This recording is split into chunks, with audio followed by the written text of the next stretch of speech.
But progressive Philadelphia District Attorney Larry Krasner saw a different kind of opportunity to send a message, a political one.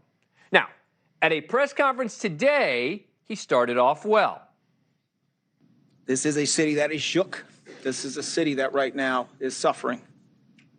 And it's suffering because a really good person is gone. And it should not be that way. But rather than keep it to that and talking about the fact that a mom has to explain to her 4 children why dad's not coming home, maybe even talking about how you're going to throw the book at this criminal, instead of making the focus of the update about the fallen officer, or even his alleged killer, Krasner made it more broadly about guns, spouting random facts and attempting to string them together in an almost nonsensical way to make this about gun control and conservatives versus liberals. The big picture is if you back the blue, then you back reasonable control of guns. You back the kinds of things that other legislatures in other states have done to restrict the flow of weapons in a country that literally has more guns than it has people. According to Gun Violence Archives, there have been at least 80 mass shootings in the U.S. so far this year. That is more mass shootings this year than there are days in this year.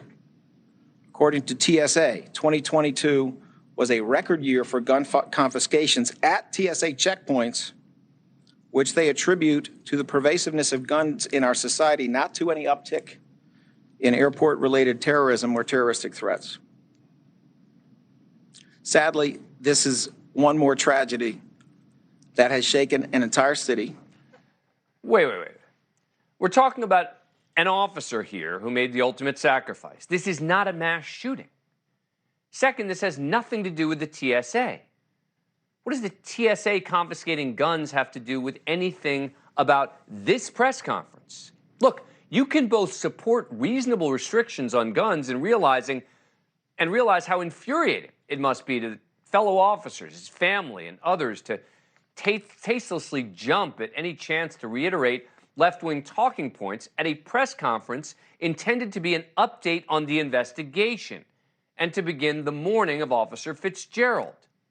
And also, let's be clear, Krasner admits that while multiple weapons were recovered from the home, investigators have yet to find the gun used in the shooting. The suspect claims to have tried to melt the gun in a fire pit at his home, but police haven't confirmed that. So they don't know where it came from, meaning they don't know if it was legally owned or registered or if any gun control measures would have prevented this from happening. It just all feels so wrong, but maybe not that surprising.